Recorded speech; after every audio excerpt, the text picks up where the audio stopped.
ಗಾರೆ ಕೆಲಸಗಾರರ ಸಂಘದ ವತಿಯಿಂದ 78ರ ಸ್ವಾತಂತ್ರ್ಯ ಸಂಭ್ರಮ. ಜನತೆ ಸುಭದ್ರವಾಗಿರಲು ಮನೆ ಮುಖ್ಯ, ಮನೆ ಕಟ್ಟಲು ಗಾರೆ ಕೆಲಸಗಾರರ ಪಾತ್ರ ಅತ್ಯಮೂಲ್ಯ. ಹೌದು, ಸಾಲಿಗ್ರಾಮ ಪಟ್ಟಣದ ಗಾರೆ ಕೆಲಸಗಾರರ ಸಂಘದ ವತಿಯಿಂದ ಕಚೇರಿಯ ಆವರಣದಲ್ಲಿ 78ನೇ ವರ್ಷದ ಸ್ವಾತಂತ್ರ್ಯ ದಿನದ ಸಂಭ್ರಮವನ್ನು ಆಚರಿಸಲಾಯಿತು. ಧ್ವಜಾರೋಹಣ ಕಾರ್ಯವನ್ನು ನೂತನ ಅಧ್ಯಕ್ಷ ಜಗದೀಶ್, ಕಾರ್ಯದರ್ಶಿ ಮಹೇಶ್ ಅವರು ನೆರವೇರಿಸಿ ಮಾತನಾಡಿದರು. ತ್ಯಾಗ ಬಲಿದಾನದಿಂದ ಇಂದು ನಾವು ಸಂತೋಷದಿಂದ ಇದ್ದೇವೆ. ಮಹಾತ್ಮರನ್ನು ನೆನೆಯುವುದು ನಮ್ಮ ಕರ್ತವ್ಯವಾಗಿದೆ ಎಂದರು.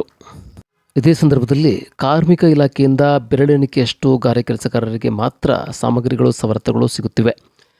ಎಷ್ಟೋ ಜನ ಗಾರೆ ಕೆಲಸಗಾರರು ಇಂದು ಸುಳ್ಳು ಸರ್ಟಿಫಿಕೇಟನ್ನು ಪಡೆದು ಅನುಕೂಲವನ್ನು ಪಡೆಯುತ್ತಿದ್ದಾರೆ. ಅಂಥವರನ್ನು ಪರಿಶೀಲಿಸಿ ನಿಜವಾದ ಬಡ ಗಾರೆ ಕೆಲಸಗಾರರಿಗೆ ಅನುಕೂಲವಾಗುವ ನಿಟ್ಟಿನಲ್ಲಿ ಕೆಲಸ ಮಾಡಬೇಕಾಗಿದೆ ಎಂದರು. ಜನಬಲ ಗರಿಷ್ಠ ಫಲಿತಾಂಶವನ್ನು ಕಟ್ಟಡಕ್ಕೆ ನೀಡಬೇಕು ಎಂದರು. ಧ್ವಜಾರೋಹಣ ಸಂದರ್ಭದಲ್ಲಿ ಗಾರೆ ಕೆಲಸಗಾರರ ಸಂಘದ ಎಲ್ಲ ಸದಸ್ಯರು ಹಾಜರಿದ್ದರು. ಗಾರೆ ಕೆಲಸಗಾರರ ಸಂಘದ ಸರ್ವ ಸದಸ್ಯರಿಗೂ ಬಂದಿರುವಂತಹ ಸಾರ್ವಜನಿಕರಿಗೂ 78ನೇ ವರ್ಷದ ಸ್ವತಂತ್ರ ದಿನಾಚರಣೆಯ ಶುಭಾಶಯಗಳೊಂದಿಗೆ ಧ್ವಜಾರೋಹಣದ ಸಮಯ ಇದೀಗಾಗಿದೆ. 78ನೇ ವರ್ಷದ ಧ್ವಜಾರೋಹಣವನ್ನು ಶ್ರೀ ವಿನಾಯಕ ಗಾರೆ ಕೆಲಸಗಾರರ ಅಧ್ಯಕ್ಷರುಗಳ ಆಶ್ರಯದಲ್ಲಿ ಶ್ರೀ ವಿನಾಯಕ ಗಾರೆ ಕೆಲಸಗಾರರ ಸಂಘದ ನೂತನ ಅಧ್ಯಕ್ಷರಾಗಿರುವ ಜಗದೀಶ್ರವರು ಹಾಗೂ ಶ್ರೀ ವಿನಾಯಕ ಗಾರೆ ಕೆಲಸಗಾರರ ಸಂಘದ ನೂತನ ಕಾರ್ಯದರ್ಶಿಗಳಾದ ಎಸ್.ಎ. ಮಹೇಶ್ರವರು ಈ ಧ್ವಜಾರೋಹಣವನ್ನು ನೆರವೇರಿಸಿಕೊಡ್ಬೇಕು ಅಂತೇಳಿ ಈ ಸಂಘದ ಸರ್ವ ಸದಸ್ಯರ ಪರವಾಗಿ ನಾವು ಕೇಳ್ಕೊತೀವಿ.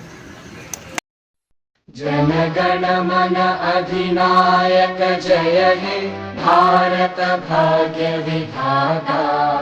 पंजाब सिंध गुजरात मराठा द्राविड उत्कल गंगा. विंध्य हिमाचल यमुना गंगा उच्चल जलधि तरंगा.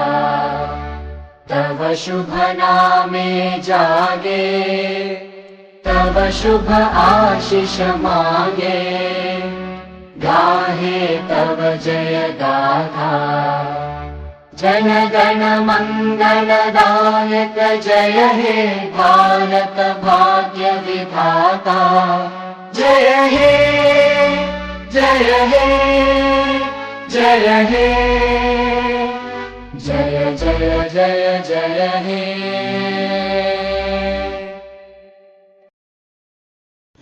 ಎಲ್ಲರಿಗೂ ಶುಭೋದಯ. ಹಾಗೂ ಶ್ರೀ ವಿನಾಯಕ ಗಾರೆ ಕೆಲಸಗಾರ ಸಂಘದ ಅಧ್ಯಕ್ಷರು, ಉಪಾಧ್ಯಕ್ಷರು ಹಾಗೂ ಎಲ್ಲ ಪದಾಧಿಕಾರಿಗಳಿಗೂ 78ನೇ ವರ್ಷದ ಸ್ವತಂತ್ರ ದಿನಾಚರಣೆಯ ಶುಭಾಶಯಗಳು. ಇಂದು ನಾವು 78ನೇ ಸ್ವತಂತ್ರ ದಿನವನ್ನು ಆಚರಿಸುತ್ತಿದ್ದೇವೆ.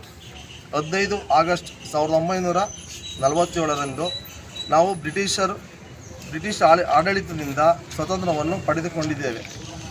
ನಾವು ಈ ದಿನ ಸಂತತದ ಮನೋಭಾವದಿಂದ ಆಚರಿಸಬೇಕು. ಇಂದು ನಾವು ಮಹಾನ್ ನಾಯಕರುಗಳಾದ ಮಹಾತ್ಮ ಗಾಂಧಿ, ಜವಾಹರ್ಲಾಲ್ ನೆಹರು, ಸುಭಾಷ್ ಚಂದ್ರ ಬೋಸ್, ಭಗತ್ ಸಿಂಗ್ ಮತ್ತು ಕಣ್ಣಿಗೆ ಕಾಣದ ಅದೆಷ್ಟೋ ಮಹಾನ್ ನಾಯಕರುಗಳನ್ನು ನೆನಪಿಸಿಕೊಳ್ಳಬೇಕಾದ ದಿನಗಳು. ಇಂದು ನಾವೆಲ್ಲರೂ ಶಾಂತಿಯುತ ಜೀವನ ನಡೆಸುವುದು ಅವರ ತ್ಯಾಗದ ಫಲವಾಗಿದೆ. ನಮ್ಮ ದೇಶವನ್ನು ವಿಶ್ವದ ಅತ್ಯುತ್ತಮ ದೇಶವನ್ನಾಗಿ ಮಾಡಲು ಎಲ್ಲ ಒಟ್ಟಾಗಿ ಕೆಲಸ ಮಾಡೋಣ ಎಂದು ಹೇಳಿಕೊಳ್ಳಲು ಹೆಮ್ಮೆ ಪಡುತ್ತೇನೆ. ಇಂದು ಎಲ್ಲರೂ ಸ್ವತಂತ್ರ ದಿನಾಚರಣೆಯನ್ನು ಬಹು ಸಂತೋಷದಿಂದ ಆಚರಿಸೋಣ ಎಂದು ಹೇಳುತ್ತಾ ನನ್ನ ಮಾತುಗಳನ್ನು ಇಲ್ಲಿಗೆ ಮುಗಿಸುತ್ತಿದ್ದೇನೆ.